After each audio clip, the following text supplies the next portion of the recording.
So ఫైనల్గా బట్టి గారు కూడా డిస్ప్యూట్ చేయలే. ఒక విషయంలో మాత్రం ఎక్సైజ్ మంత్రి గారైనా ఉప ముఖ్యమంత్రి గారైనా 7,200 కోట్లు ఈ గత సంవత్సరం కంటే ఈ సంవత్సరం 7,200 కోట్ల రూపాయలు. మేము మళ్ళీ చెప్తా ఉన్నాను సార్, ఇట్లా సభను తప్పుదోవ పట్టించడానికి కానీ ఈ రాష్ట్ర ప్రజలను తప్పుదోవ పట్టించడానికి కానీ ప్రయత్నం చేస్తే ఇది సరైన పద్ధతి కాదు అధ్యక్ష. నేను మళ్ళొకసారి వారికి విజ్ఞప్తి చేస్తూ ఉన్నాను. నేనటో ఒప్పుకున్నాను అటు వారు చెప్పిన దానికి. ఏ ఒప్పుకున్నాను అధ్యక్ష? మీ ముందే కదా మాట్లాడింది. అంటే ఇంతకంటే పచ్చిగా నేను అనకూడదు మరి అబద్ధం అని, ఇంతకంటే సత్యదూరం అయినటువంటి మాటలు ఎంత భయంకరంగా ఇట్లే భ్రమలు కల్పిస్తే ఎట్లా అధ్యక్ష? అది హౌస్లో నిమిషాల్లోనే, రోజులు కూడా కాదు, నిమిషంలోనే ఎంత భ్రమలు కల్పిస్తే ఎట్లా సార్? ఇప్పుడు నేను ఏం తప్పు చెప్పలేదు అధ్యక్ష. పోయిన ఆర్థిక సంవత్సరం కంటే ఈ ఆర్థిక సంవత్సరం ఎక్సైజ్ మీద 7,200 కోట్ల రూపాయల ఆదాయం పెరుగుతుంది.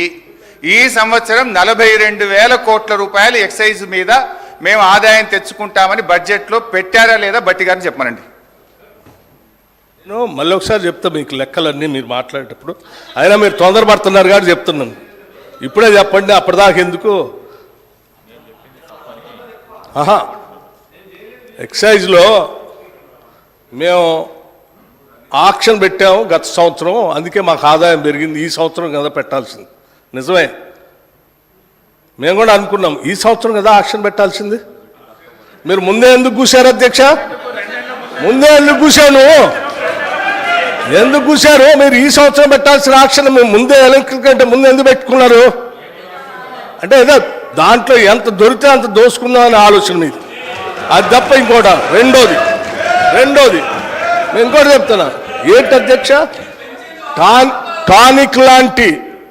టానిక్ లాంటి షాప్స్, దుకాణాలు పెట్టి ఆక్షన్ ద్వారా స్పష్టంగా ప్రభుత్వానికి రావాల్సిన ఆదాయాన్ని ప్రభుత్వానికి రానియకుండా, సంబంధం లేకుండా అడ్డగోలుగా మీరు లైసెన్సులు ఇచ్చి టానిక్ లాంటివి పెట్టి ప్రభుత్వానికి రావాల్సిన ఆదాయాన్ని కొద్దిమంది కుటుంబాల చేతుల్లో బయటట్టు చేశారు. అటువంటి దాన్ని మేము పోలేం. ఆ ఆదాయం అంతా రాష్ట్రానికి వచ్చేటట్టే చేస్తాం. అటువంటి వ్యక్తుల చేతుల్లోకి రాష్ట్ర ఖజానాన్ని పోనీయకుండా మేము జాగ్రత్త కాపాడుతాం. ఆ లెక్కలు కూడా చెప్తాను.